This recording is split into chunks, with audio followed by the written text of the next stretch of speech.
Bismillahirrahmanirrahim. Bismillahirrahmanirrahim. Assalamualaikum warahmatullahi wabarakatuh. Alhamdulillah wassalatu wassalamu ala Rasulillah wa ala alihi wa sahbihi wa man walah wa ba'd. Saudara-saudariku, semoga kita semua senantiasa dimuliakan oleh Allah Subhanahu wa taala. Alhamdulillah telah ditunaikan salat Isya berjamaah. Semoga salat kita berkenan diterima oleh Allah Subhanahu wa taala dan doa-doa kita diijabah oleh Allah Subhanahu wa taala. Semoga kita digolongkan pada golongan ahli Al-Quran seperti yang dibacakan dan dimohonkan oleh imam tadi, khususnya pada rakaat pertama saya simak tadi beliau bacakan Quran surah Fatir ayat 31 sampai dengan ayat 35. Semoga kita digolongkan pada orang-orang yang dimuliakan oleh Allah di dunia sampai akhirat, masuk dalam golongan ahli Quran yang dihilangkan lelahnya saat kembali di hari kiamat kepada Allah. Semua Allah hadiahkan lelah, capek, semua perjuangan dihilangkan seketika saat itu, sehingga dia tidak pernah merasa ingat bahwa dia pernah capek berjuang untuk pulang. Itu yang dimaksudkan di ayat tadi, masuk dalam golongan ahli Al-Quran. Baik, kita mulai kajian kita di pertemuan malam hari ini. Yang pertama kita ingatkan kembali Quran surah ketiga Ali Imran ayat 103. Kita cepat saja. A'udzu billahi minasyaitonir rajim. Bismillahirrahmanirrahim. Wa'tasimu bihablillahi jami'an wa la tafarraqu. واذكروا نعمة الله عليكم إذ كنتم أعداء فألف بين قلوبكم فأصبحتم بنعمته إخوانا وكنتم على شفا حفرة من النار فأنقذكم منها كذلك يبين الله لكم آياته لعلكم تهتدون. صدق الله العظيم. Saya ingin cerita dulu sebelum membahas ayat ini. Dulu sebelum Nabi Muhammad sallallahu alaihi wasallam diutus menjadi nabi dan rasul, suasana kehidupan pada masa itu jauh dari persatuan. Saya ulangi, jauh dari persatuan. Hampir rata-rata di semua aspek bertikai dan bersaing dengan cara yang tidak sehat. Pedagang saling tipu dan curang. Yang punya kedudukan bagaimana bisa naik, yang di bawah tetap berada dalam keadaan terjepit. Semua aspek. Dan ada 4 golongan pokok. Jadi kalau mau masuk golongan elit di masa itu 4 golongan. 1, ada golongan tujar, para pedagang. Yang kedua, ada golongan asy'ara, para seniman. Yang ketiga, ada golongan kahin, jamaknya kuhan, dukun. Dan yang keempat, sahir, tukang santet. Nah, 4 ini yang paling populer pada masa itu dan tidak pernah ditemukan pertemuan-pertemuan, perkumpulan-perkumpulan yang melahirkan maslahat, nggak ada. Jadi kebiasaannya kalau setiap hari mereka menyebar, nanti akhir pekan kumpul buat pesta-pesta. Mereka menyebar dari hari pertama Al-Ahad. Hari kedua Al-Isnin, diserap ke dalam bahasa Indonesia menjadi Senin. Hari ketiga Thulatha, ya, diserap ke dalam bahasa Indonesia menjadi Selasa. Hari keempat Arbi'ah, diserap ke dalam bahasa Indonesia menjadi Rabu. Hari kelima Yaumul Khamis, Khamsah. Hari kelima diserap ke dalam bahasa Indonesia menjadi hari Kamis. Yang keenamnya bukan Yaumus Sadis, bukan Sittah, bukan Sadis, tapi mereka beri nama dengan Yaumul Arubah. Hari berpesta-pesta, berbangga diri dan berfoya-foya, menampilkan semua hasil kegiatan yang dagang, yang cari lirik, yang semua berusaha, itu selama sepekan tujuannya hanya untuk pesta-pesta. Datang ke pusat hiburan, namanya aswaq. Nanti ada suku Aqadh, suq Dumatul Jandal, dan suq yang lainnya. Puncaknya itu kumpulnya itu di Jabal Qubais. Yang kalau antum umrah, antum haji, pernah kan lihat itu ada istana raja ya di satu bangunan itu. Istana untuk menjamu para tamu-tamu raja yang akan haji atau umrah. Jadi kalau ada Grand Zamzam, sampingnya Sofwa, seberangnya itu ada istana. Nah, istana itu berdiri di atas Jabal Qubais. Jabal Qubais itu tempat paling elit. Siapa yang punya kuasa, dia akan naik ke atasnya. Siapa yang punya kekuatan, dia berada di atas. Karena itu nanti Nabi Muhammad SAW pun setelah peristiwa Isra dan Mi'raj mengumumkannya di atas Jabal Qubais untuk menunjukkan akan ada perubahan tata kehidupan setelah peristiwa itu. Yang mau saya katakan, itu setiap akhir pekan naik ke situ tanding kumpul semua. Siapa yang paling kaya dari hasil usaha, pamer. Pasang status. Waktu itu kan belum ada IG ya, belum ada Facebook. Ya, itu real langsung dihitung. Ya, bukan di foto-foto, hitung. Ini paling kaya, maka akan diangkat sebagai hartawan terpandang di zamannya. Jadi kalau antum sekarang pasang status cuma buat nampilkan apa yang antum miliki, ketinggalan. 15 abad yang lalu itu langsung hartanya ditunjukkan, bukan foto-foto lagi. Jelas? Jadi kalau pasang status, foto-foto hanya untuk pamer, dulu sudah pernah ada. Kemudian yang kedua apa? Nanti yang paling bagus sastranya, syairnya, qasidahnya, itu dilombakan. Ada 16 rumus nanti disebut dengan bahr.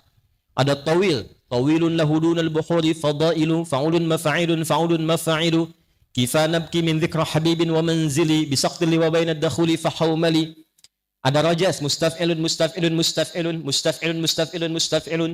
صوت الصفير البلبل هيج قلب الثمل الماء والزهر مع ما زهر لهظ المقل فأنت يا سيد لي وسيدي ومولدي فكم تيمني غزيل أقاقلي قطفته من وجنة من فعل هذا الرجل فقال لا لا لا فقد غدا مهرولي وولولت ولي ويللي فقلت لا تولولي فبين اللؤلؤ لي قالت له هنا كذا إن هرودي الظلم قلي كهتا كقيللي طبطبي tuh ada, coba ulangi. Nanti yang paling bagus syairnya dikumpulkan, diurutkan 7 urutan. Yang tertingginya maka akan mendapatkan gelar Amirus Syu'ara, Pangeran Pujangga. Ya, dulu namanya Imra'il Qais. 7 urutan terbaik akan disalin dengan tinta emas dan ditempelkan di dinding Ka'bah. Jadi sepekan tuh cari lilik aja. Cari lilik, cari syair, nanti dilombakan. Yang terbaik ditulis dengan tinta emas, ditempel di dinding Ka'bah. Itu sejarah Ka'bah itu nanti kelak sebelum diganti dengan kain kiswah yang isinya ayat Al-Quran. Awalnya syair, seni. Dukun juga begitu. Ya, 5 hari cari mantra. Siapa yang paling efektif mantranya, diangkat jadi kepala dukun. Nggak ada. Jadi paguyuban dukun pada waktu itu sudah ada. Ya, kalau ada lagi sekarang, ketinggalan zaman. Jauh. Tukang sihir juga begitu. Tukang sihir, tukang santet ada. Ya, nanti siapa yang mantranya, santetnya paling dominan, paling cepat, paling kena, itu nanti jadi patokan. Itulah kebiasaannya. Jadi nggak ada kumpul kayak gini. Nggak ada. Allah rubah semua itu. Allah alihkan kebiasaan itu. Yang saling menyakiti, yang tampil paling hebat, menyakiti yang rendah, munculnya perbudakan dan segala rupa, diturunkan risalah kepada Nabi Muhammad SAW. Allah tidak berikan tongkatnya Musa alaihissalam, bukan mu'jizatnya Nabi Isa alaihissalam, tapi Allah turunkan Al-Quran untuk merubah keadaan masyarakat pada waktu itu. Dan hebatnya bukan hanya merubah mereka, tapi menyatukan mereka dalam semua nilai-nilai kebaikan. Pasca diterangkan oleh Nabi SAW Quran itu, maka apa yang terjadi? Yang tadinya maaf, tidak saling kenal, sekarang saling kenal. Yang tadinya acuh tak acuh, sekarang saling sapa. Yang tadinya saling menzalimi, sekarang saling membantu. Dan hebatnya, yang tadinya cuma kumpul-kumpul untuk pamer setiap akhir pekan. Jadi kalau antum kerja, berangkat gelap, pulang gelap, hasilnya hanya untuk dipakai foya-foya, hanya untuk liburan akhir pekan dan bermaksiat, hanya untuk menunjukkan saya punya harta, itu udah keduluan sama orang-orang jahiliyah. Sudah ada dulu. Nah, ketika Allah turunkan Al-Quran, dirubah sifatnya. Yang tadinya arubah, dirubah langsung namanya menjadi Jum'ah. Menjadi apa? Jumu'ah. Ini asalnya ibadah Jumat. Jadi nama Jumat ini asalnya untuk merubah keadaan jahiliyah tadi menjadi keadaan hidup yang lebih baik dan berkah. Maka turunlah Quran surah ke-62 Al-Jumu'ah itu khususnya di ayat 9 sampai dengan 11. Ya ayyuhalladzina amanu idza nudiya lis-salati min yaumil jumu'ati fas'au ila dzikrillah. Perhatikan. Allah satukan dengan iman. Makanya turun ayat innamal mu'minuna ikhwah. Semua orang yang telah beriman itu saudara. Yang paling menarik begini, ayat yang turun untuk menegaskan yang tadinya tercabik-cabik, yang jauh disadarkan. Satu ayat saja. Sepanjang kalian sudah beriman, kalian saudara, kata Allah. Setelah itu dikumpulkan. Kalau sudah beriman, pola hidupnya mesti berubah. Pekerjaan mesti tertata. Turun ayat membimbing. Begini cara bangun tidur. Begini cara menyusun pekerjaan. Begini cara bekerja. Begini cara dagang. Begini cara mencari kedudukan. Begini cara belajar. Setelah itu, muncullah setiap pekan dikumpulkan. Bukan di tempat-tempat pesta lagi. Dikumpulkan di masjid dengan sifat Jum'ah dari kata al-jam'u. Punya 3 makna. Duduk. Kenali siapa yang duduk. 2. Yang ketiga, saling mengisi di antara yang duduk. Itulah Jum'ah. Sifat Jum'ah yang cepat disebut jamaah. Jadi setiap hari kita jamaah, setiap pekan Jum'ah. Hebatnya, kalau ibadah harian jamaah, itu yang kumpul paling skala kecil. Ini komplek ini, kalau jamaah kan paling yang dilihat sekomplek ini aja kan. Tapi kalau Jumat Pak, yang bukan dari sini bisa datang. Sifatnya dirubah. Jamaah dan Jum'ah. Allah tidak menginginkan kalian datang, duduk, dengar khutbah, kadang-kadang ngantuk, bahkan tidur, sholat 2 rakaat dan pulang. Bukan itu. Itu bukan Jumat. Atau jamaah, datang cuma sholat, zikir, pulang. Bukan itu. Tidak ada satu pun yang ke masjid di zaman Nabi, kecuali dia kenal siapa yang duduk di sampingnya. Sampai situ dulu tuh. Dan tidak ada yang datang ke masjid di zaman Nabi, kecuali dia keluar dari masjid selesai urusannya. Pak Najib, yang lapar masuk masjid, pulang kenyang. Zaman Nabi, zaman Nabi. Nah, datang haus, pulang hilang dahaga. Yang hebat begini, datang tak ada pekerjaan, pulang punya pekerjaan. Gak cukup dengan amin, kita lihat dulu nih. Ya. Datang sakit, pulang sehat. Jadi masjid itu solusi di zaman Nabi, menyatukan. Nah itulah sifatnya jamaah, pekanannya disebut dengan Jum'ah. Siapa yang menyatukan itu? Allah. Lewat apa? Diikat. Jadi kalau tahu sapu nggak sapu lidi? Kalau sapu lidi satu-satu bisa nggak untuk digunakan menyapu? Bisa, cuma lama Cepi. Cepi itu cepat pikirkan, bukan nama orang ya. Sama, lama satu-satu. Tapi kalau kita ikat jadi satu, lebih kuat atau lemah? Mudah digunakan menyapu atau tidak? Mudah. Biasanya kalau mau diikat harus pakai apa? Tali. Tali itu bahasa Arabnya hablun namanya. Maka ketika orang-orang sudah beriman, Allah katakan, hei, wa'tasimu bihablillahi jami'a. Dulu kalian terpecah saat di jahiliyah. Dulu kalian gak saling kenal. Dulu kalian saling menindak. Dulu kalian saling melukai. Setelah masuk Islam, yang mencaci saling mencintai, yang memukul saling merangkul, yang mengancam tiba-tiba saling menyenangi dalam nilai-nilai kebaikan. Dan itu dibiasakan. Yang hebatnya begini, teman-teman pernah dengar hadis tahiyatul masjid tidak? Kalau masuk masjid mau etikaf duduk, itu sholat dulu, sholat apa namanya? Berapa rakaat? Baik, perhatikan baik-baik. Asal tahiyatul masjid itu bukan hanya menghormati masjid, tapi juga mengenalkan siapa jamaah yang datang. Asalnya begini, ada seorang pemuda, namanya Sulaik, dari Gotofan. Maka disebut Sulaik al-Gotofani. Biasanya dimunculkan kalau ujungnya ada I, itu untuk menunjukkan daerah. Dia bukan orang situ. Seperti Imam Al-Bukhari, pernah dengar? Nah, nama aslinya bukan Bukhari, nama aslinya Muhammad. Bapaknya Ismail, kakeknya Ibrahim, kakek buyutnya Al-Mughirah, yang buyutnya Al-Bardizbah.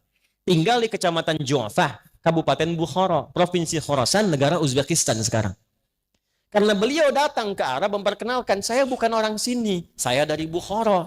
Maka tambahkan al di depannya, ujungnya i. Ana al-Bukhari. Palembang mesti bangga. Zaman dulu ada seorang syekh besar dari Palembang. Jadi mufti di Masjidil Haram. Namanya sama dengan ustadz kita, sahabat kami itu, Ustadz Abdul Somad. Namanya Syekh Abdul Somad Al-Palembangi. Itu. Betul. Betul. Sama, dulu ada dari Padang ada. Syekh Yasin Al-Padangi. Itu musnid dunia gelarnya. Orang yang hafal hadis paling tinggi sedunia dengan sanadnya. Bukan cuma isinya. Tapi dari siapa, dari siapa, dari siapa sampai ke Rasulullah SAW. Itu mufti besarnya orang Padang. Namanya Syekh Yasin Al-Padangi. Nanti ahli di bidang fikihnya ada lagi. Ya, siapa dia? Syekh Nawawi. Dari mana? Banten. Dikenal Syekh Nawawi Al-Banten. Di antara murid populernya 3. Ya. 1, Syekh Ahmad Dahlan, Muhammad Darwish yang mendirikan Muhammadiyah 18 November 1912. Yang kedua, Hadratul Syekh Muhammad Hashim bin Ash'ari yang mendirikan Nahdlatul Ulama 31 Januari 1926. Ya. Kemudian ada satu lagi tuh. Yang dari Banten, dari Caringin, namanya Buya Asnawi. Dan 3-tiganya kompak pulang ke Nusantara jadi ulama hebat. Ya, tapi diawalkan pakai al, ujungnya i menunjukkan daerah. Itu sampai sekarang masih berlaku. Ya. Jadi kalau Pak Najib mau umrah, boleh. Ana Najib Al-Palembangi Al-Jalan Bang Rayai. Itu boleh, sah. Nah, ini Sulek dari Gotofan. Sulek Al-Gotofani datang ke masjid, Nabi sedang bicara, memberikan tausiah. Tiba-tiba langsung duduk.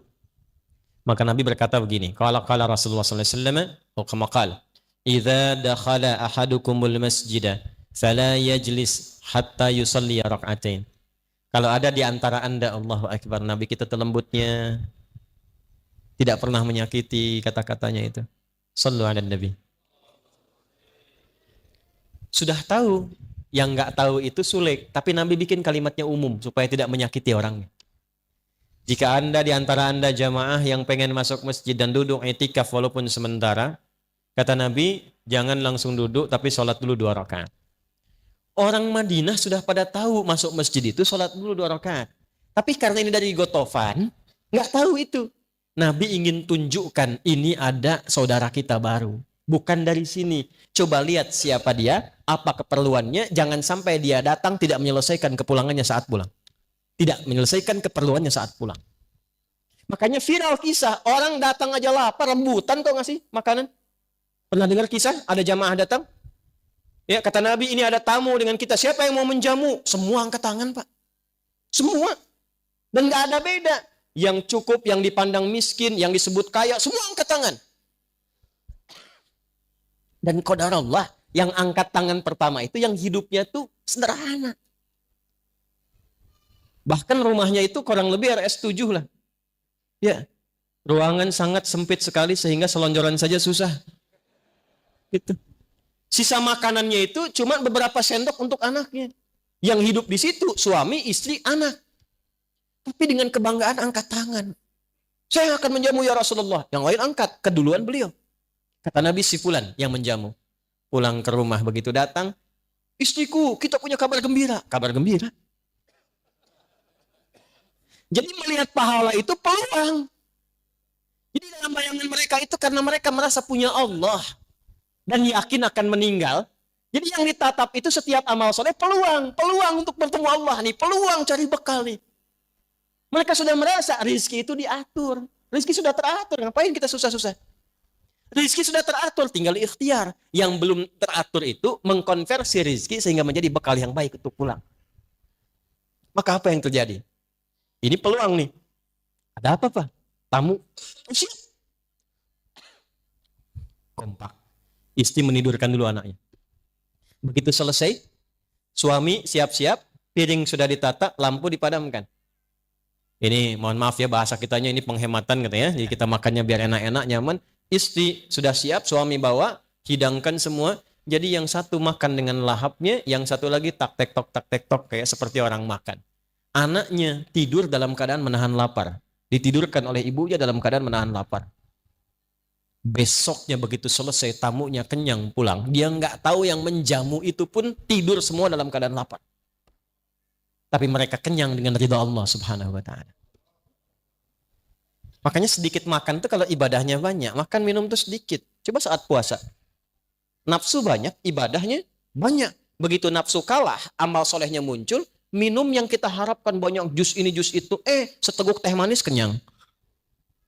Ya?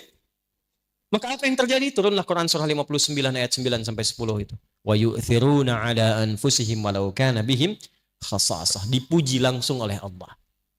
Itu masa-masa indah di era Nabi sallallahu alaihi wasallam. Jadi nggak ada satupun orang datang kecuali kenal, dan kumpulnya bukan cuma begini saja. Hati mereka pun kumpul. Jadi nggak cuma datang gini, datang dengar tausiah pulang, nggak kenal lagi, tidak begitu. Nggak begitu. Kalau begitu jahiliyah banyak. Datang, kata Abu Jahal nih. Begitu datang semua sampaikan, bubar lagi, gak kenal lagi. Itu zamannya jahiliyah. Maka Allah sampaikan, wadhkuru ni'matallahi 'alaikum idh kuntum a'da'a fa'allafa baina qulubikum fa asbahtum bi ni'matihi ikhwana. Kata Allah, cukup yang bermusuhan itu zaman jahiliyah saja. Setelah kita berislam, beriman, tidak ada musuhan lagi. Yang terpecah belah itu cukup zaman jahiliyah saja. Justru dengan kita berislam itu kita punya komitmen untuk menyatu, bukan terpecah belah. Cukup saling memusuhi itu jahiliyah saja. Sebab kalau sudah beriman, fa asbahtum bi ni'matihi, nikmat iman itu yang pertama Allah berikan, menyatukan kita sebagai saudara. Itu poin pertama. Kenapa saya munculkan ayat ini? Karena kita kehilangan rohnya sekarang. Yang kumpul banyak, tapi nggak kenal satu dengan yang lainnya. Coba lihat saat sholat. Nabi itu sampai hafal posisi orang sholat. Si fulan sayap kanan pojok, si fulan sayap kiri, si fulan saf kesekian. Si fulan gantian karena kainnya terbatas gantian dengan istrinya sampai ketahuan. Jumatan kenal semua. Nah sekarang kita kehilangan itu. Yang paling ironis, yang paling disayangkan adalah kadang-kadang sholatnya di tempat yang sama, kumpulnya di tempat yang sama, tapi masih memendam pertikaian dan permusuhan. Ittaqillah. Yang paling bahaya begini, ngajinya ayat yang sama, Qur'annya sama, 114 surat, tapi ternyata selesai ngaji kok saling mencela. Saling bermusuhan. Sehingga alih-alih menjadi kuat, alih-alih saling mengisi, alih-alih saling ibadah, yang terjadi apa? Terpecah belah. Setelah terpecah apa? Ini yang paling bahaya. Orientasi hidupnya berubah dari mengejar akhirat menjadi mengejar dunia. Konsekuensinya ketika ini tidak dipraktekkan, di masjid nggak dipraktekkan, kumpul dalam taklim nggak dipraktekkan, maka turunlah hadis Nabi yang disampaikan asisten Nabi namanya Thauban, Maula Rasulullah sallallahu alaihi wasallam. Apa kata Nabi? Saya bacakan, setelah itu kita urutkan kurikulumnya. Fokus. Qala Rasulullah sallallahu alaihi wasallam. Yushiku an tada'a alaikumul umam kama tada'al akalatu ala qas'atiha. Nanti satu masa, kata Nabi, akan muncul di antara orang-orang yang mengaku umatku keadaannya tercerai-berai. Sampai-sampai saking tercerai-berainya dipecah-pecah seperti hewan-hewan kayak semut atau hewan-hewan melata itu memperebutkan makanan. Kan kalau diperebutkan itu jadi terpotong-potong kan? Lihat komen pertama sahabat. Qala qailun minna, berkata satu di antara kami mengklarifikasi, ya Rasulullah, amin qillatin bina yauma idzin, ya Rasulullah, apakah pada waktu itu jumlah kita sedikit sehingga kok saling terpecah begitu? Apa kata Nabi? Bal antum yauma idzin katsir. Justru kalian itu pada waktu itu umat Islamnya itu lebih banyak dibandingkan dengan sekarang. Coba sensus. Zaman Nabi selesai tugas kurang lebih ada 12.000 sahabat. Sekarang di Indonesia saja umat Islam paling besar di dunia. Kalau 300 juta, misal 90%-nya Muslim itu udah 270 juta. Jauh bedanya. Di Pakistan berapa? India berapa? Di Eropa sekarang bertambah, di Amerika bertambah. Jumlahnya makin banyak. Walakinnakum gutha'un ka gutha'is sail. Tapi kalian itu terpecah-pecah, punya orientasi hidup sendiri. Nggak kenal dengan kawan. Nggak saling mengisi lagi. Dan yang paling celaka, nggak ingat akhirat. Tunza'ul mahabbatu min qulubi aduwikum wa yuj'alu fi qulubikumul wahn. Pada masa itulah kemudian, maaf, orang-orang itu sudah tidak ada sungkan lagi dengan orang Islam. Paling-paling sedikit reaksi selesai. Umat Islam paling-paling begini selesai. Siapa tuh tokohnya? Udah aja, kasih mobil A, selesai. Siapa di sana? Udah kasih pekerjaan begini, proyek, selesai. Wa yuj'alu fi qulubikumul wahn. Dan banyaknya umat Islam, maaf, jumlahnya makin banyak, terpecah-pecah, yang bahaya, tertanamlah pada diri sebagian muslim itu penyakit wahan. Ini inti materi kita yang akan kita bahas pada malam hari ini. Wa mal wahnu ya Rasulullah? Apa itu wahan yang mencelakakan ya Rasulullah? Wahan itu nanti bahayanya, di dunianya seakan sejahtera, padahal dia sedang terancam dalam kehidupan akhiratnya saat pulang. Apa itu? Hubbud dunya wa karahiyatul maut. Hubbud dunya wa karahiyatul maut. Tertanamlah pada diri sebagian orang Islam itu sifat mencintai dunia yang terlampau kuat, sehingga tidak siap untuk pulang ke akhirat. Pelan-pelan ya.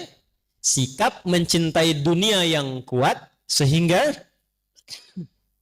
tidak memiliki kesiapan bekal yang cukup untuk pulang ke akhirat. Nih, gampangnya contohnya begini. Contoh. Maaf ya. Kalau sholat itu untuk dunia apa akhirat?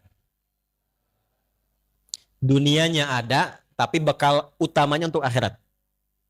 Sholat itu ibadah ritual, berkahnya untuk dunia. Di antara berkahnya misal, tanha anil fahsya'i wal munkar. Orang sholat pasti merubah dirinya jadi lebih baik. Yang kedua, orang sholat akan lebih tenang hatinya. Itu berkahnya. Tapi manfaat sholat yang paling hakiki itu adalah persiapan bekal untuk pulang. Itu yang saat kita selesai sholat dituliskan pahalanya. Baru niat dituliskan pahalanya. 10 kebaikan, 27 derajat. Itu yang dimaksud 10, 27 itu apa? Itu bekal untuk pulang. Karena yang saya, antum pakai sekarang, bajunya, pecinya, mukena ibu-ibu yang sekarang pakai, itu semua nggak dibawa ke akhirat. Ke alam kubur aja nggak dipakai. Selesai semua dunia. Yang dibawa pulang hasil dari sholatnya. Itu yang disebut pahala oleh kita. Nah cuman nanti kata Nabi ada satu masa orang nggak ingat pulang. Jadi yang dicari dunia semua. Contoh gampangnya begini. Anda pilih mana kalau sedang ada Jumatan, Anda ditawari pekerjaan, gajinya 100 juta per bulan, tapi harus meninggalkan Jumat. Pilih mana? 100 juta tidak Jumatan atau 100.000 Jumatan? Masa? Sekarang ada kok orang jadi kasir di toko aja ninggalin Jumatan? Coba lihat. Kejadian nggak sekarang? Kayak yang pengusaha-pengusaha tuh, yang sedang tanda tangan proyek. Saya tanya tuh, ada proyek nilainya 150 miliar, ditanda tangan pas waktu Jumat. Saya tanya, kejar proyek atau akhirat?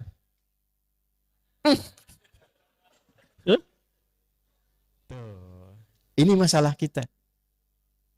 Kan tadi sudah kita sadar, dunia itu sudah terukur. Semua sudah diatur. Kita Jumatan pun gak kehilangan rezeki kita.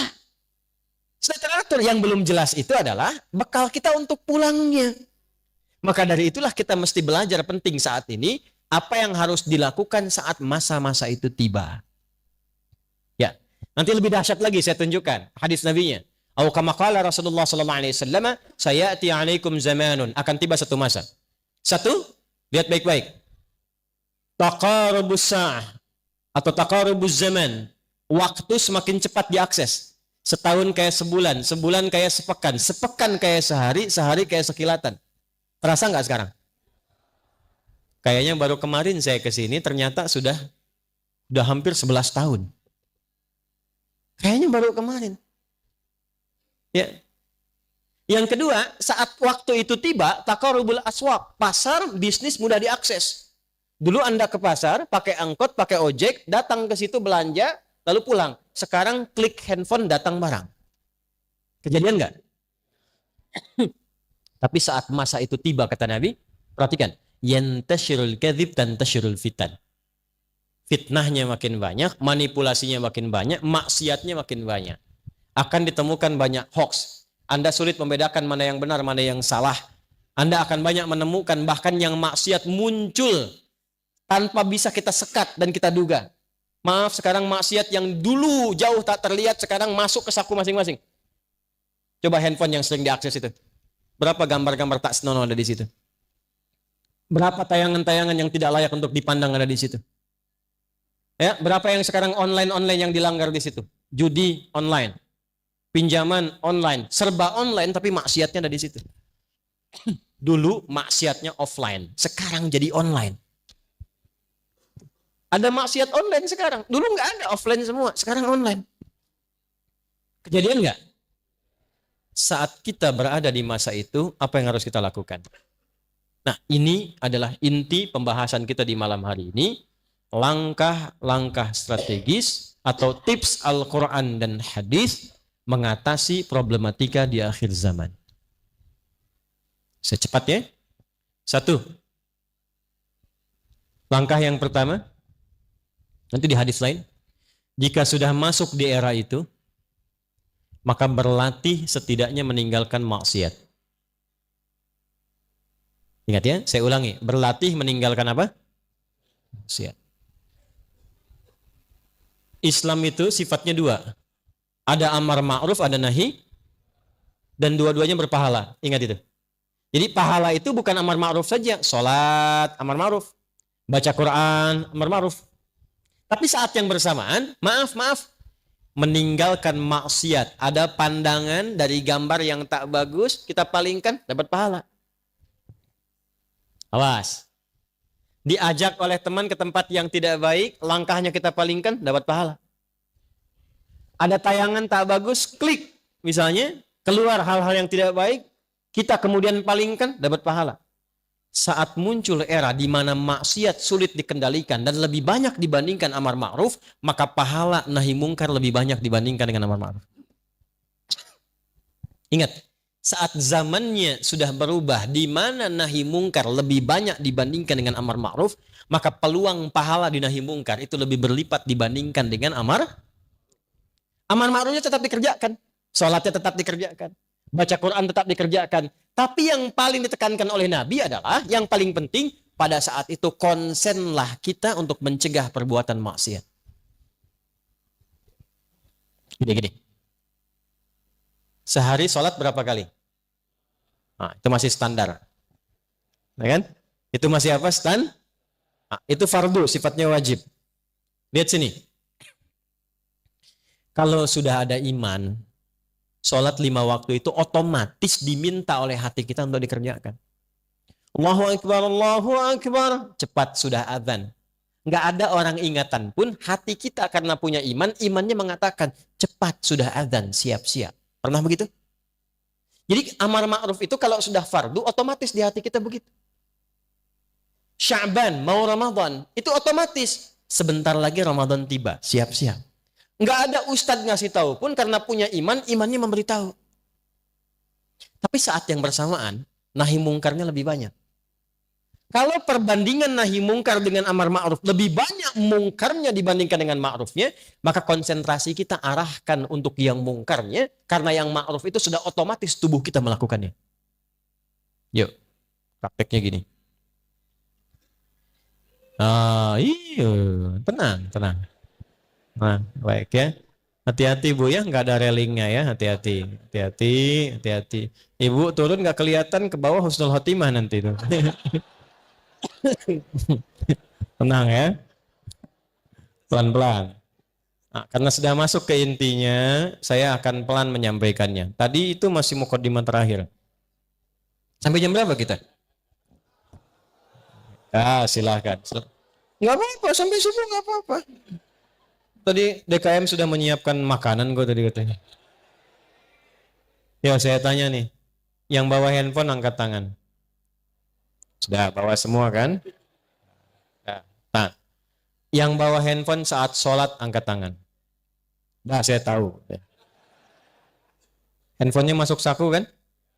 Baik. Lalu sholat kan? Saya tanya, apa isi handphone itu saat dibawa dalam sholat? Bagus. Ceramah, update status sehari satu hadis, sehari satu ayat. Bagus. Yang paling repot, ketika handphone itu dibawa sholat dan di dalamnya ada gambar-gambar yang Allah tidak senangi. Gambar. Ada aplikasi yang tidak Allah sukai. Ada video-video yang baru terbuka yang tidak Allah senangi. Kok bisa bawa kotoran dimasukkan ke dalam sakunya, dipakai lewat sholat dan mengatakan Allahu Akbar? Apa nggak malu sama Allah? Satu. Dua, nggak bawa handphone. Nggak bawa handphone. Tapi maaf, sholat, tapi lisannya baru digunakan untuk maksiat. Ada yang sebelum sholat, maaf, sempat mencaci, sempat mencela, sempat bikin keburukan. Lalu dengan begitu tenangnya dibawa itu semua dalam sholat. Nah, dalam kondisi-kondisi demikian, kalau kita sudah temukan hal yang demikian, maka apa yang dilakukan yang pertama kali? Berlatihlah dalam setiap waktu untuk mengendalikan tubuh kita menjauhi maksiat. Salah di sini. Lawannya soleh.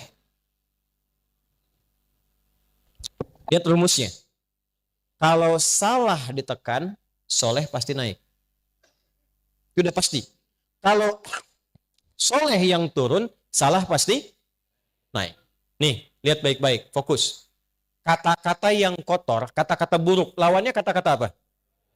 Kalau yang buruk kita selalu tekan, pasti yang keluar yang baik, karena tidak ada yang buruk lagi. Jadi otomatis kalau kita mencegah yang mungkar, amar ma'rufnya akan makin banyak. Nah, ada era di mana yang mungkar tuh makin banyak dibandingkan yang ma'ruf.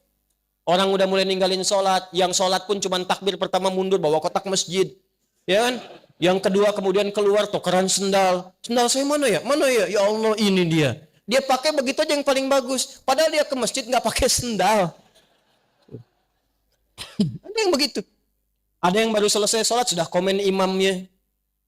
Dasar imam baru hafid Quran aja belagu. Masya Allah. Oh, timbang sholat maghrib baca Yasin. Padahal baru selesai itu sholat tuh. Maka apa yang dikendalikan dalam situasi itu? Dan sekarang kan makin parah. Karena live langsung. Sekarang saya haji aja, saya umrah, saya lihat orang tawaf aja live. Subhanallah. Kelihatan gak di sana? Alhamdulillah. Ya Allah. Kan? Ya kita berhusnudzon iya, tapi menempatkan fikih dengan benar juga itu harus. Maka yang dilakukan apa? Satu, dari ujung kepala sampai ujung kaki, latihan tiap hari. Turunkan. Pikiran dulu. Mata. Terus sampai ke kaki. Sekarang hari apa? Ahad. Besok Senin. Coba latihan sepekan dari Senin sampai dengan Ahad nanti. Sepekan. Latihan berpikir yang baik. Husnudzon. Karena era-era sekarang itu banyak suudzon. Coba antum buka berita.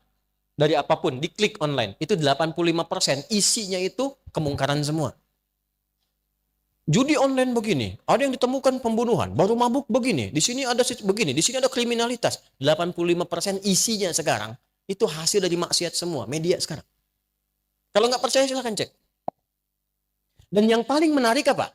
Yang paling menarik, semua otak kita dicuci tanpa sadar untuk melakukan tindakan-tindakan yang salah. Akhirnya kita baru lihat komen orang saja sudah ikutan ribut di komennya orang. Padahal kita nggak ada urusan dengan masalah orang itu. Satu orang bikin status, di bawahnya komentar. Yang komen pada ribut. Padahal yang bikin status biasa-biasa saja. Satu kan? Maka apa yang dilakukan? Sepekan berlatih bagaimana husnudzon dalam kehidupan. Mulai dengan di rumah tangga dulu. Suami husnudzon kepada istri, istri husnudzon kepada suami. Ibu dan ayah husnudzon kepada anak, anak berprasangka baik kepada kedua orang tuanya. Lalu praktekkan. Jelas? Pekan keduanya, mata. Yuk latihan sepekan, atau bisa dipraktekkan berbarengan. Ini kan nggak susah, pikiran dengan mata. Maaf, ini sederhana tapi mahal. Dan pahalanya bisa jadi paling banyak di era kekinian. sepekan latihan memandang yang dibenarkan oleh Allah. Ayatnya Quran, kalau yang ini Quran surah 49 ayat 12, di Quran ada semua. Yang ini Quran surah ke-24 ayat 30 untuk laki-laki, 31 untuk perempuan. Latihan mata. Kullil mu'minina. Katakan pada orang-orang yang beriman Muhammad SAW, perintahkan pada mereka. Yaghuddu min absarihim. Sepanjang sudah punya iman, imannya pakai untuk memandang. Jadi orang beriman itu ciri khasnya, imannya membantu perilaku dia untuk bekerja. Iman naik ke mata, mata akan dibimbing bagaimana cara melihat berdasar imannya. Makanya kita punya standar. Apa yang harus dilihat, apa yang tidak dilihat. Maaf ya, nggak ada orang pun kalau ada iman, Anda keluar dari sini, lihat baligo besar misalnya di luar di jalan, yang terpampang misalnya ada aurat terbuka. Yang tidak layak dilihat. Yang tak layak dilihat itu aurat manusia. Kalau aurat hewan memang terbuka. Ya, ada iklan tentang kuda nggak pakai baju, itu silahkan aja mau dilihat juga, nggak ada masalah. Tapi manusia terbuka busana, ya. Sekarang kan repotnya begini, iklan shampoo itu yang dilihat shampoo-nya apa orangnya? Iklan mobil itu yang mau dilihat itu di dealer, mobilnya atau orang yang jaganya? Ayo bapak-bapak tuh. Nah sekarang pandangan jaga. Begitu antum keluar, ada yang tidak dibenarkan oleh imannya, palingkan. Kalau imannya makin kuat, itu bersamaan dengan dia palingkan istighfar keluar. Itu Quran surah ketiga ayat 133. Begitu keluar dari sini, ada balighah misalnya, maaf sekali, oh ini nggak benar kata imannya, palingkan. Begitu dia palingkan, keluar istighfar, astagfirullah. Itu begitu istighfar, bukan sekedar dijaga dari salah, pahala diturunkan. Berpahala. Tapi maaf ya, maaf. Tidak ada yang lambat, dua-duanya cepat. Jadi antara istighfar dengan memalingkan cepat. Jadi bukan istighfarnya cepat, matanya nggak berpaling. Astagfirullah. Nggak benar nih kata Pak Alfaroni, astagfirullah. Salah ini. Salah tapi dilihat terus tuh. Nanti dipalingkan. Nanti kalau sudah dilatih, mata kita akan peka pada yang baik-baik saja. Lihat proyek yang tidak baik, langsung dipalingkan. Keluar dari sini bukan alas kaki Anda, otomatis kata imannya bukan punya kamu, palingkan. Tapi kalau iman bermasalah, sakit, atau iman kosong, ya bisikannya lain nanti. Makin lemah imannya, makin kreatif setannya. Awas, hati-hati. Astagfirullah, bukan punya saya yang ini. Yang itu tuh yang lebih bagus lagi, ambil yang itu tuh.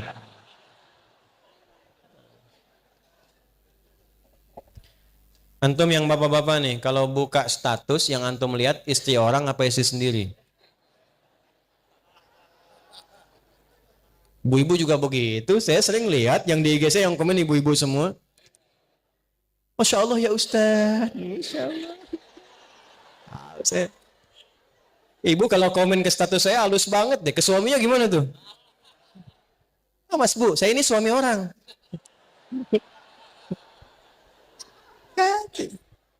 Awas, hidup penuh kepalsuan sekarang ini nih. Ya, hati-hati. Sama suami orang baik, sama suami sendiri, terus hati-hati. Ya, jelas ya? Nah, ini dilatih sekarang. Dari mata turun ke, oh jangan langsung ke hati aja Bu. Ke lisan dulu. Langsung ke hati aja Ibu. Dari mata turun ke lisan. Turun ke hati langsung ke KUA ntar. Nih, pekan kedua, ini materi kayak sederhana Pak, tapi mahal. Dan sekarang kita lagi butuh ini. Lagi butuh ini. 2, turun ke lisan. Saya cepat di lisan, nanti saya berhenti. Ayatnya Quran surah 49, ayat 12, ayat 11 sampai 12. Ya ayyuhalladzina amanu, la yasra qaumin qaum. Nanti layar taba'dukum ba'da. Hei orang-orang yang telah menyatakan beriman. Ini saya cepat terjemahkan pakai ilmu nahu ya. Ya harfun nida, lida'il qarib mutawassit wal ba'id. Ya huruf penyeru untuk yang dekat, menengah dan jauh. Disebutkan sebanyak 361 kali dalam Al-Quran. Memanggil yang dekat, menengah dan jauh. Ketika ya disatukan dengan iman, seakan Allah ingin mengatakan begini. Hei semua yang telah menyatakan beriman. Dimanapun engkau berada, baik engkau merasa sedang dekat, menengah ataupun jauh dari Allah, tapi engkau merasa beriman. Ayyuha disebutkan 150 kali dalam Al-Quran. Ayyunya munada menguatkan, haknya tanbih mengingatkan. Aku tegaskan, aku ingatkan, sepanjang engkau beriman. Alladzina disebutkan 1080 kali dalam Al-Quran. Menunjuk semua tanpa kecuali. Besar, kecil, tua, muda, laki-laki, perempuan, semua lintas profesi. Sepanjang engkau beriman, aku tak peduli siapa engkau. Engkau punya jabatan, punya pangkat, engkau hartamu banyak, engkau cukup, engkau rakyat, engkau pejabat. Kata Allah, aku nggak peduli. Sepanjang kau merasa punya iman, la yaskhar qaumin qaum. Jaga lisanmu, jangan sampai merendahkan orang lain. Jangan saling mencela. La yaghtab ba'dukum ba'dha, jangan bikin hoax, jangan sakiti orang. Man kana yu'minu billahi wal yaumil akhir falyaqul khairan aw liyasmut. Kata Nabi lebih detail. Nabi mensyarah ayat ini, siapa yang merasa beriman kepada Allah dan merasa dihisab lisannya hari kiamat, katakan yang baik, tak mampu diam. Katakan yang baik, tak mampu.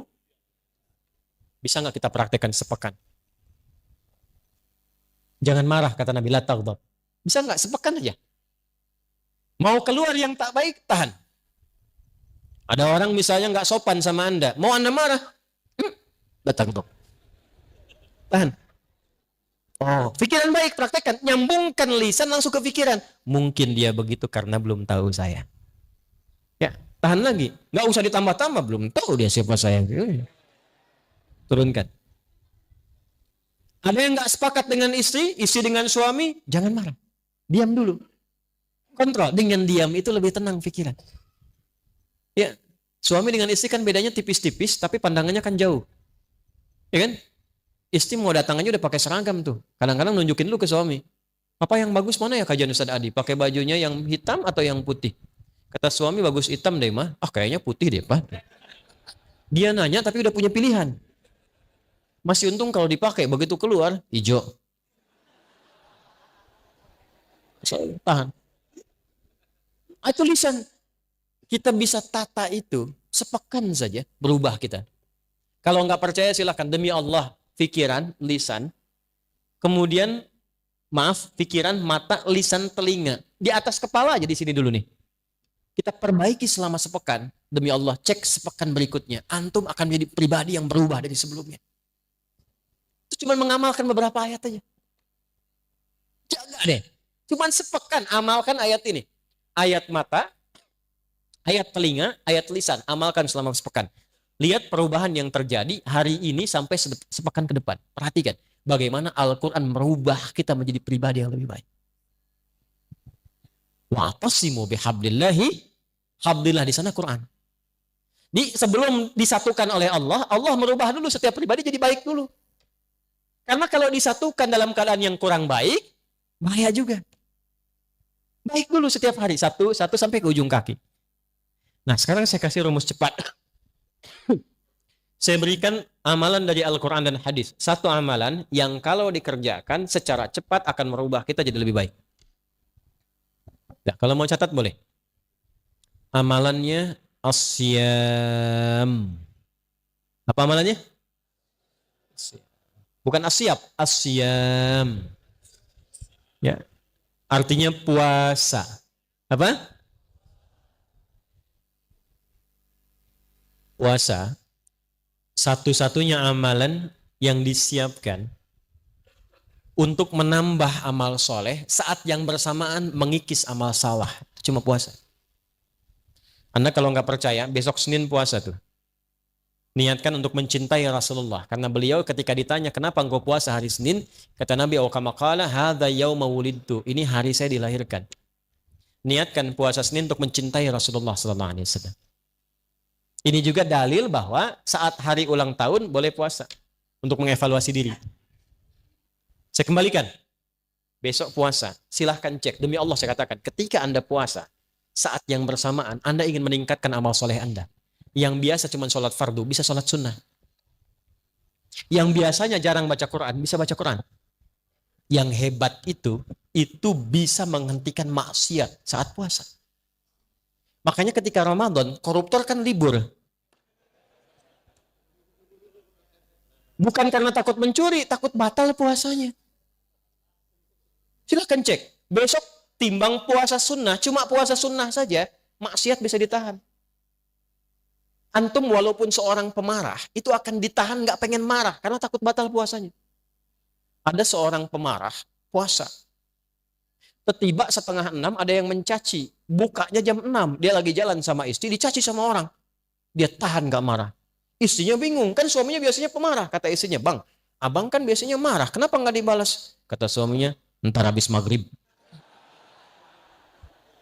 Tunggu maghrib dulu.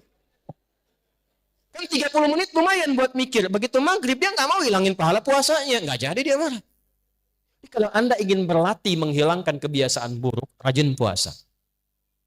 Senin, istirahat dulu. Setelah enak Senin, tambah Kamis. Jangan dirapel dulu, jangan terlalu banyak. Nanti bosan. Senin dulu aja. Senin sudah enak, besoknya Senin lagi, pekan depannya lagi. Sudah enak, sudah terbiasa, tambah Kamis. Terbiasa Kamis, tambah Ayyamul Bid. Sudah terbiasa, langkahkan ke tingkat tertinggi puasa sunnah, namanya puasa Daud. Sehari puasa, sehari. Senin puasa, Selasa tidak, libur. Rabu puasa, Kamis. Nah kalau sudah puasa Daud, yang Senin Kamis itu ikutkan ke Daud. Karena kita sudah berada di level yang lebih tinggi. Dan berbahagianya begini, kalau Anda puasa Senin Kamis sudah terbiasa, terus pindah ke Daud, begitu saat Kamisnya libur, itu pahala puasa Kamis tetap dituliskan.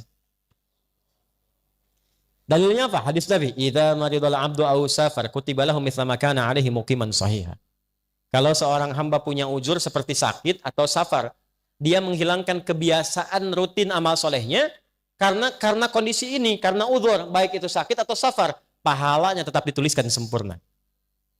Antum terbang dari Palembang, besok ke Jakarta.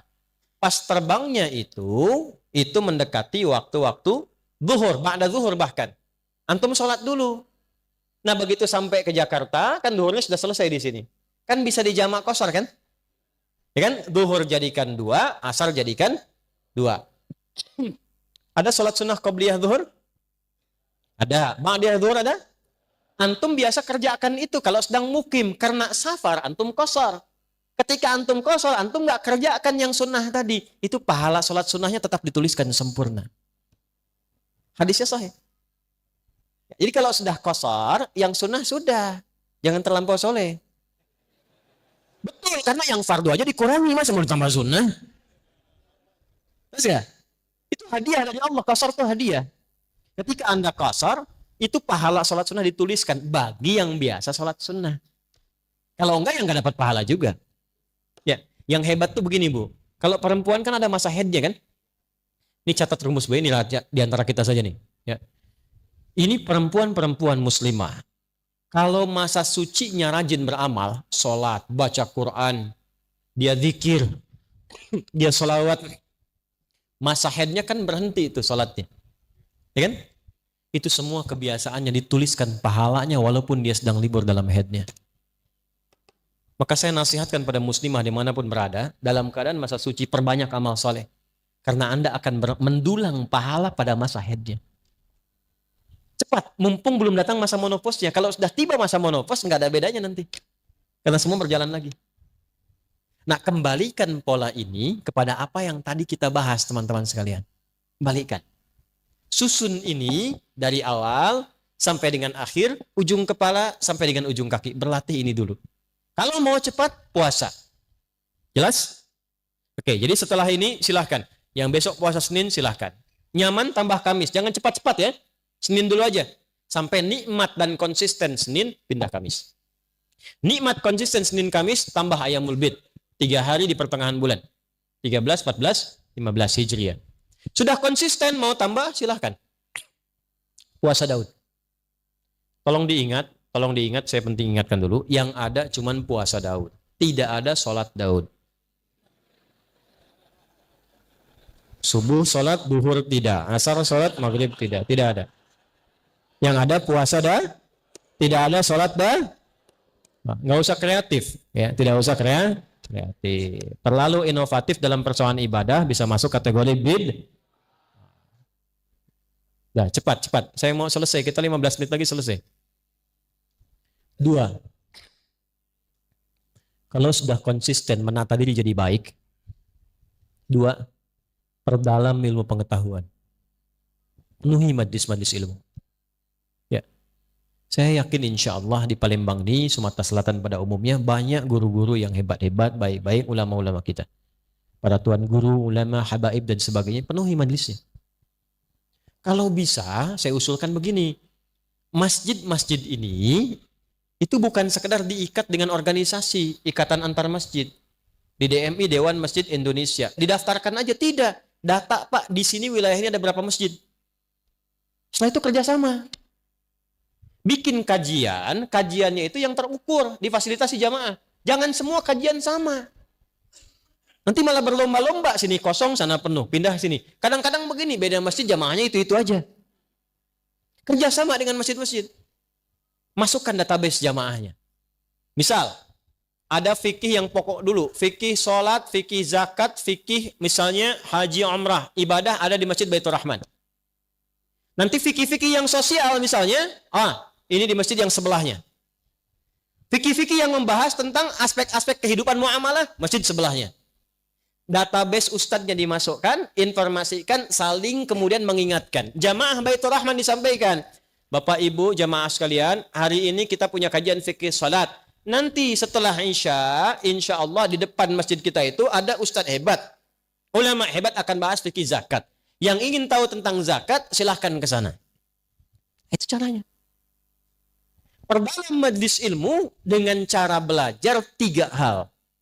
Karena sekarang zaman fitnah. Awas, hati-hati. Hati-hati. 3 ini tidak kita dapati, problem akan muncul. Sesama muslim bisa saling celah. Yang bahaya masjidnya kosong. Cuma gara-gara kunut, yang satu kunut, yang satu tidak, nggak pada ke masjid. Padahal yang salah itu yang tidak sholat subuh. Yang paling celaka begini.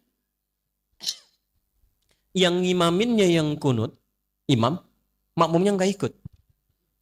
Itu bahaya. Atau sebaliknya, yang imamnya yang tidak kunut, makmumnya sujud sahwi. Kaidahnya kan begini, kaidahnya kata ini Nabi yang sampaikan, bukan saya. Innama ju'ilal imamu liyu'tamma bihi, faqira'atul imam qira'atul makmum. Imam itu dijadikan kata Nabi supaya diikuti. Jadi kalau imam ruku, makmum ruku. Imam sujud, makmum sujud. Imam baca kunut, makmum ikut kunut. Syekh Ibnu Shalih Al-Utsaimin itu mufti. Ilmunya luar biasa. Mazhabnya Hambali. Beliau nggak kunut yang subuh. Tapi apa fatwanya? Kata Syekh Utsaimin, kata beliau, fatwanya, jika ada imamnya kunut, maka makmum yang tak sama paham kunut pun mengaminkan di belakangnya. Allahumma hdina fi man hadait. Amin. Wa'afina fi man afait. Amin. Bukan sebaliknya. Allahumma hdina fi man hadait. Bid'ah. Kejadian nggak sekarang? Nah, saat terjadi yang seperti itu, maka apa yang dilakukan? Kumpulkan masalah itu, adakan dalam satu majelis ilmu, perdalam hukumnya sehingga diberikan pencerahan. Di sini ustadz-ustadz kompak, ulamanya kompak, berikan pencerahan, jangan ditanamkan fanatisme sehingga terjadi perpecahan. Caranya begini misal nih, Bismillahirrahmanirrahim itu ada 4 cara, hadisnya 70 kurang lebih. Semua dari Nabi. 1, baca jahar. Bismillahirrahmanirrahim. 2, silent, sir. Bismillahirrahmanirrahim. Alhamdulillahi rabbil alamin. Yang kedua itu silent. Kalau silent, nggak usah ditempel di mic untuk dikeraskan. Bismillahirrahmanirrahim. Alhamdulillahi rabbil alamin. Kalau Anda tempelkan di mic untuk diberitahu, itu jahar namanya, Joni. Jahar. Silent cukup kita sendiri yang dengar. 3, tidak dibaca sama sekali, langsung hamdalah. Alhamdulillahi rabbil alamin. Ar-Rahmanir-Rahim. Maliki yaumiddin. 4, dibaca rakaat pertama jahar dari Abu Hurairah hadisnya. Rakaat kedua nggak dibaca sama sekali. Jadi kalau subuh rakaat pertama jahar. Bismillahirrahmanirrahim. Alhamdulillahi rabbil alamin. Rakaat keduanya langsung hamdalah. Alhamdulillahi rabbil alamin. Ar-Rahmanirrahim. Itu 4-4-nya semua ada sumbernya dari Nabi. Dan ada latar belakangnya. Kenapa Nabi nggak baca bismillah? Kenapa dijaharkan? Kenapa disirkan? Itu ada semuanya, ada sejarahnya, ada dalilnya, ada latar belakangnya. Nah, tugas para ustadz, kalau ingin menempatkan yang diperselisihkan itu, kumpulkan bahasan itu, namanya fikih ikhtilaf. Dibahas semua referensinya sehingga jamaah paham.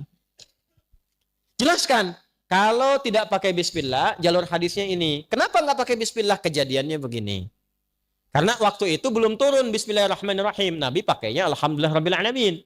Setelah Quran banyak turun, Ibnu Abbas radhiyallahu taala anhuma, anak kecil tanya pada Nabi, "Ya Rasulullah, ini di Quran tuh nyambung semua surat. Ini ke sini ke sini. Al-Baqarah nyambung Ali Imran. Ali Imran ke An-Nisa. Tidakkah Allah menurunkan pemisah? Ayat yang memisahkan antara surat sehingga tidak diduga kemudian hari suratnya nyambung semua. Maka turunlah secara terpisah Bismillahirrahmanirrahim. Sejak turun itulah Nabi kemudian baca Bismillahirrahmanirrahim dengan 3 cara. Yang tadinya nggak baca dikeraskan kadang-kadang Bismillahirrahmanirrahim. Baca di silent, baca rakaat pertama, selanjutnya tidak. Yang awalnya nggak dibaca sama sekali, 4 riwayat. Semua jalurnya ada. Keempat-empatnya ini namanya manhaj. At-tariqul wadih, jalan yang tersambung pada Nabi, cara baca bismillah. Tapi kan nggak mungkin baca 4-empatnya dalam satu kali sholat. Imam Masjid Baitur Rahman ingin baca bismillah dalam sholat subuh, komplit sunnah Nabi. 4-empatnya dia baca. Bismillahirrahmanirrahim. Bismillahirrahmanirrahim. Tidak dibaca sama sekali. Dia mesti pilih salah satu. Makanya imam-imam besar pun, Imam Abu Hanifah pilih satu. Aku nggak baca bismillahnya. Diikuti Imam Malik. Imam Asy-Syafi'i mempopulerkan yang ada jahrnya. Ya, Bismillahirrahmanirrahim. Supaya umat paham, ada riwayat lain. Dan fikih Syafi'i itu senang pahala. Sepanjang ada dalil, pasti ada pahalanya. Daripada nggak dapat, saya dapatkan. Imam Ahmad datang muridnya Imam Syafi'i. Lahir 163 Hijrah. Kata Imam Ahmad, saya pilih yang sir untuk mempopulerkan. Ini nggak ada sudah, yang ada sudah, yang belum tahu itu yang bisa disirkan. Maka ketika mereka memilih, apa yang cenderung mereka pilih? Cenderung pada sesuatu, bahasa Arabnya madzhaba ilaihi. Karena kepanjangan disingkat madzhab. Maka di sini kita kenal pilihannya Imam Syafi'i, madzhab asy-Syafi'i. Pilihannya Imam Ahmad, madzhab Hambali. Pilihan Imam Abu Hanifah, madzhab Hanafi. Pilihan Imam Malik, madzhab. Nah, madzhab itu bukan kelompok-kelompok. Dan semua kita itu kalau ngaji sekarang, itu sanadnya akan tersambung ke madzhab tadi. Kenapa? Karena Nabi itu singkatnya gini, Nabi ngajar ada sahabat. Sepeninggal Nabi, sahabat ngajar. Semua diajarkan. Itu zaman Nabi, zaman sahabat, zaman tabi'in, mereka punya kekuatan untuk mengingat. Dan hebatnya hafalan mereka di dalam kepala. Karena orang sekarang hafalnya di luar kepala. Di luar kepala itu belum hafal. Mereka itu hafalnya di dalam kepala. Nah, bertambahnya masa, berubah eranya, berkurang ingatannya. Karena orang dulu tuh maksiatnya sedikit. Jaga maksiatnya banyak, dijaga. Sehingga berkahnya apa? Kekuatan ingatannya panjang. Sekarang tantangan maksiatnya banyak. Dan ingat, maksiat itu salah satu penyebab utama mengurangi kemampuan untuk menghafal. Saya punya teman, hafal ribuan hadis. Masuk bioskop. Keluar, hilang semua hafalannya. Saya nggak tahu apa yang ditonton. Pulang keluar dari situ, hilang semua hafalan. Ingat, maksiat menghilangkan keberkahan. Imam Syafi'i ngadu kepada gurunya Imam Waqi. Syakautu waqi'an an su'i hifdzi fanasahani an atrukal ma'asi faqala al-ilmu nurun wa nurullahi la yunzal lil 'asi. Saya mengadu kepada guruku Imam Waqi tentang buruknya hafalanku. Kebayang nggak buruknya hafalan Imam Syafi'i? Mungkin beda titik, beda koma. Kata Imam Waqi gurunya, tinggalkan maksiat. Karena maksiat itu mencegah cahaya ilmu dari Allah masuk dalam kalbumu. Balik ke sini teman-teman sekalian. Fokus baik-baik. Kembalikan ke kita di sini. Apa yang kita lakukan? Kumpulkan yang tadi itu. Ulama dulu banyak mengingat. Tapi masa setelahnya kan banyak membaca. Mengingatnya kurang. Kemampuan menurun. Maka ada 4 bintang ulama yang menyalin hafalannya dalam kitabnya. Kalau orang sekarang, kitab orang disalin begini, dihafalin. Ulama dulu dihafal dulu, hafalannya nyalin kitab.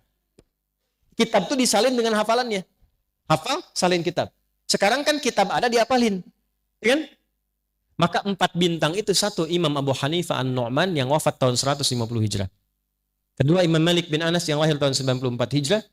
Yang ketiga Imam Asy-Syafi'i yang lahir tahun 150 Hijrah. Dan keempat Imam Ahmad bin Hanbal yang lahir tahun 163 Hijrah.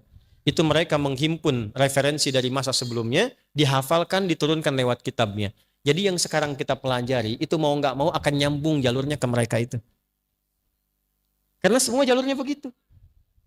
Maksud saya, jangan pernah katakan begini, ikut mazhab apa ikut Nabi. Itu artinya belum belajar. Tapi jangan kita cela, itu pernyataan aneh. Karena kalau orang ngaji fikih nggak mungkin berkata demikian. Karena mazhab itu bukan kelompok, mazhab itu yang merangkum, mendokumentasikan berbagai pengetahuan yang bersumber dari Nabi. Kita nggak mungkin kita dapatkan langsung akses ke Nabi. Siapa yang sekarang pernah ketemu Nabi? Saya pulang. Nggak ada. Nih, Anda belajar sholat dari mana? Nggak mungkin langsung dari Nabi. Oh, tadi saya ketemu Nabi, mimpi kok diajarin begini. Nggak bisa. Kita harus urut riwayatnya dari mana. Nah, kalau kita urut-urut yang mengajarkan dari takbir sampai salam, ketemunya jalurnya di mazhab juga. Ketemunya di situ. Dari mana taunya bismillah dijaharkan? Pernah ketemu Nabi? Tidak. Diurut sipulan sampai ke Asy-Syafi'i. Asy-Syafi'i menerima dari gurunya sipulan sampai ke Nabi. Urutan itu disebut dengan sanad namanya. Di Sahih Muslim ada babul isnad di muqaddimah. Babul isnad minad din. Jadi urutan dalam penyampai riwayat itu termasuk dalam agama. Jadi kalau salah menerima ilmunya bisa salah ibadahnya. Nah, kita punya itu dalam Islam. Nah, dalam hal yang ada perbedaan, yang tidak sama, belajar caranya supaya tidak saling menjatuhkan. Tidak saling mencela dan merasa benar sendiri. Padahal mungkin orang lain punya alasan yang berbeda dengan kita, cuma sumbernya kembali ke Nabi. Ya, cepat. Saya mau akhiri sebentar lagi. Ini boleh nggak bonus 5 menit? Ya. Lihat nih. Fikih umumnya ada 2. Ada berapa? 1, yang bacaannya sama, caranya sama. Contoh, kita saat mengangkat tangan awal sholat bertakbir mengucapkan apa? Itu satu cara, satu bacaan. Fayaqulu Allahu Akbar. Nggak ada yang beda. Kalau ada satu cara, satu bacaan, itu artinya semua umat Islam dipandang mampu melakukannya. Jangan beda, nggak usah kreatif. Saya capek Allahu Akbar terus, besok Allahu Rahman aja. Allahu Rahim aja. Beda, salah. Jelas? Tapi nanti ada yang beda bacaannya, bahkan beda caranya. Tapi kalau diurut-urut sumbernya dari Nabi semua. Kalau ada yang begini, itu tandanya semua umat Islam dipandang oleh Allah itu tidak mampu melakukan dengan satu cara yang sama. Maka diturunkan beragam cara supaya semua bisa melakukannya dan mendapatkan hikmah yang sama. Contoh bacaan. Nih kita baca Quran nih. Al-Fatihah ya. Saya kemarin lihat ada yang viral-viral tuh ngoreksi bacaannya Habib Umar. Hati-hati tuh ya. Jangan nggak sopan tuh. Beliau itu ahli hadis ya. Ahli Quran. Cucu Nabi. Ilmunya banyak. Jauh dengan saya tuh. Ya jauh sekali. Orang belum berilmu belum sampai. Jangan ngoreksi yang sudah berilmu. Ya. Contoh gini. Ihdinas siratal mustaqim. Yang kita baca kan? Dari Hafiz. Pakai shad ya. Ihdinas siratal mustaqim. Jelas? Ada yang nggak bisa shad. Bisanya pakai sin. Gampang kok shad. Kata Anda orang Palembang. Tapi di Arab itu ada yang nggak bisa shad. Dipaksa-paksa sampai kiamat kurang 2 hari nggak bisa. Bagi orang Palembang gampang. Ihdinas siratal mustaqim. Shad. Ihdinas siratal mustaqim. Sin. Tapi ada lisan orang Arab yang nggak bisa shad. Bisanya sin. Shad. Sin. Shad. Sin. Utlubul ilma walau bisin. Utlubul ilma walau bisad. Shad. Dia sin. Apa yang terjadi? Turun riwayat pakai sin. Dalam riwayat Warash dan Qalun dari Nafi'. Ihdinas siratal mustaqim. Sin. Apakah merubah makna? Tidak. Maknanya sama. Cuma cara bacanya beda. Ada yang nggak bisa sin, nggak bisa shad. Bisanya zai. Ada. Maka turun riwayat pakai zai. Ihdinas siratal mustaqim. Ada. Maaf, saya waktu ngaji di Libya, saya ngambil beberapa riwayat. Saya ngambil Hafiz dan sedikit kolon dari Syekh Dukali. Yang ngambil riwayat waras dari Syekh Ali Ahmar. Beberapa ambil saya yang lain. Itu guru saya cerita begini. Nah, katanya dulu ada penghafal Quran. Dua-duanya hafal Quran 30 juz. Yang satu Hafiz, kita baca. Yang satu kolon, Libya baca. Yang satu pakai sod, ihdinas siratal mustaqim. Yang satu pakai sin, ihdinas siratal mustaqim. Dia ngaji pada guru yang sama. Cuman baru ngambil satu riwayat. Tapi yang jadi masalah, dia mengklaim itu yang paling benar. Ketemu sama kawannya, kamu salah, harusnya pakai sod. Yang sin bilang, ente yang lupa baca, harusnya pakai sin. Akhirnya dua-duanya sepakat, kita datang ke guru kita tanya mana yang benar. Gurunya bijak sekali. Kata syekhnya, ya bunayya iqra, anakku baca. Kata yang pakai sod, ihdinas siratal mustaqim. Hasbuk, cukup nah. Ente iqra, kamu baca. Dia baca pakai sin. Ihdinas siratal mustaqim. Hasbuk, cukup nah. Kalian berdua, antuma mukhtian. Kalian berdua salah. Yang benar itu, ihdinas siratal mustaqim. Pakai zai. Gurunya pengen bilang, kalaupun merasa sudah pintar, jangan suka menyalah-nyalahkan orang. Karena boleh jadi orang yang disalahkan itu punya alasan juga. Yang ada itu pelajari apa yang dia praktekkan, cari tahu. Kalau ternyata salah, perbaiki dengan cara yang lembut. Nabi Musa aja ke Firaun kan caranya lembut. Faqula lahu qawlan layyina, katakan dengan lembut. Itu teman antum bukan Firaun. Antum pun tidak lebih soleh dibandingkan Musa. Antum bukan Musa, dia bukan Firaun. Kenapa antum kasar? Hah? Kenapa harus saling mencela? Ini yang paling hebat. Ada yang nggak bisa A, bisanya pakai terus. A, anta, ente, anak, ane. Ada begitu. Madrasah. Itu imalah. Di Arab banyak. Sekarang kayak di Syria, di Palestina, Afrika sebagian pakai semua. Mungkin Betawi dari situ sana dia. Bijaknya Allah. Diturunkan Al-Quran bisa dibaca pakai E. Wadduha kita. Yang itu. Wadduha. Wallayli idha saji. Ma wadda'aka rabbuka wa ma qali. Walalakhiratu khairul laka minal uli. Walasawfa yu'tika rabbuka fatardi. Antum ketawa. Saya baca wadduha di kalangan masyarakat yang wadduha. Ketawa dia. Karena dia biasa pakai Itu namanya lahjah. Karena kita nggak bisa paksa lisan orang. Kita bilang, orang Palembang bilang sepeda. Mampir ke Medan, kata Medan, sepeda. Sepeda dengan sepeda, barangnya sama nggak? Itulah perbedaannya. Beda tuh. Jelas? Oke, jadi kalau ada yang demikian, pelajari. Jangan saling mencela dulu. Ada yang gerakan, ada yang bacaan dan gerakan, seperti kunut misalnya. Pelajari. Kenapa ada kunut? Sebelumnya ada atau enggak? Apa putusan nabinya? Bagaimana kemudian membacakannya? Dan seterusnya, sehingga adem kitanya. Nah, nanti kenapa? Karena akan muncul satu masa sesama muslim saling menyalahkan. Ini saya tuh paling tidak nyaman kalau ada orang ngaji Qur'annya sama, nabinya sama, tapi setelah itu saling menyalahkan. Dan yang paling saya khawatirkan adalah begini, menyimpulkan bahwa itu yang paling benar, yang lain salah. Itu bahaya. Sebab ketika yang dipelajari itu salah, tidak ada yang mampu didengar dari yang membenarkan. Itu bahaya. Ada di antara jamaah kami, menyekolahkan anaknya di satu sekolah. Begitu diwawancara, pewawancaranya nanya begini, untuk diterima di sekolah. Padahal masih sekolah kecil, TK ke SD begitu. Orang tuanya ngajinya sama ustadz siapa? Begitu disebutkan Ustadz Adi, beda manhaj, nggak bisa. Waduh, gimana ini? Padahal kita belum pernah bertemu dengan orangnya. Belum pernah tahu apa yang dimaksudkan. Tidak ada masalah dan tidak boleh mencela. Tidak boleh kita berprasangka buruk juga. Yang saya khawatirkan adalah begini. Anda menghukumi sesuatu yang tidak Anda ketahui, maka kalimat itu mencari pemiliknya. Beda manhaj itu artinya beda keyakinan. Karena manhaj itu semua yang bersumber dari Nabi. Kalau beda manhaj artinya beda keyakinan, bahaya itu. Beda mazhab masih nggak ada masalah, beda manhaj itu bahaya. Apalagi kalau dipanggil sudah nggak salam. Assalamualaikum akhi. Beda manhaj. Bahaya. Maka bagaimana rumusnya? Pelajari.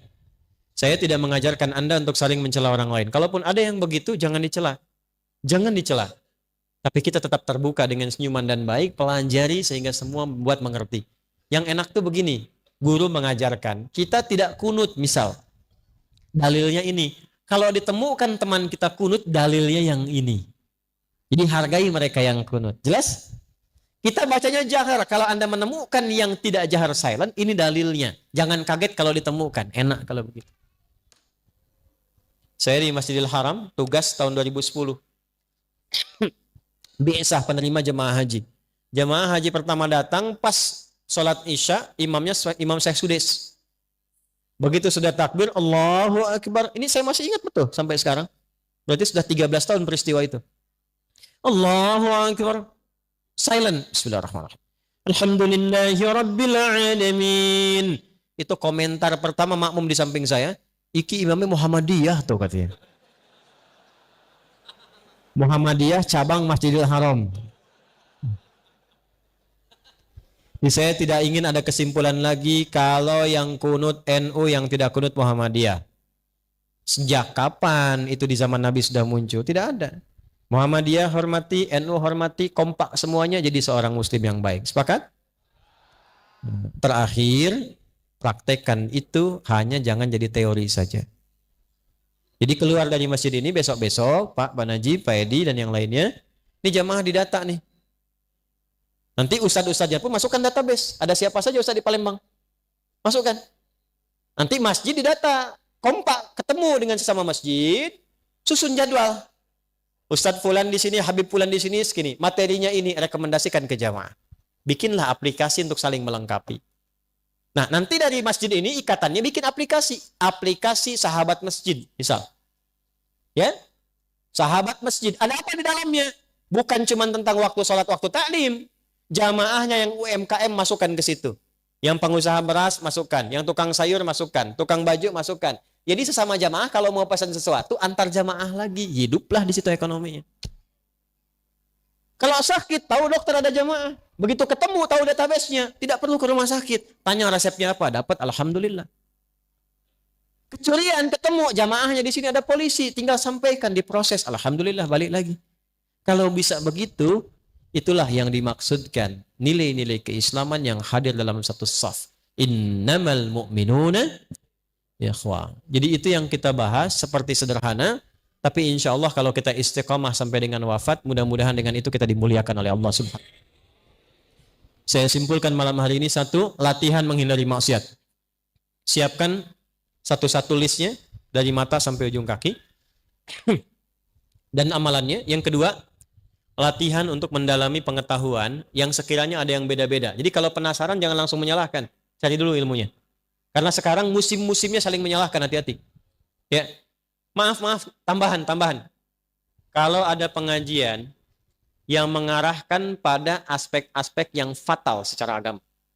Misal, yang keras, yang melukai, bahkan sampai menghilangkan nyawa, itu cepat hilangkan. Hindari. Jauhi, hindari.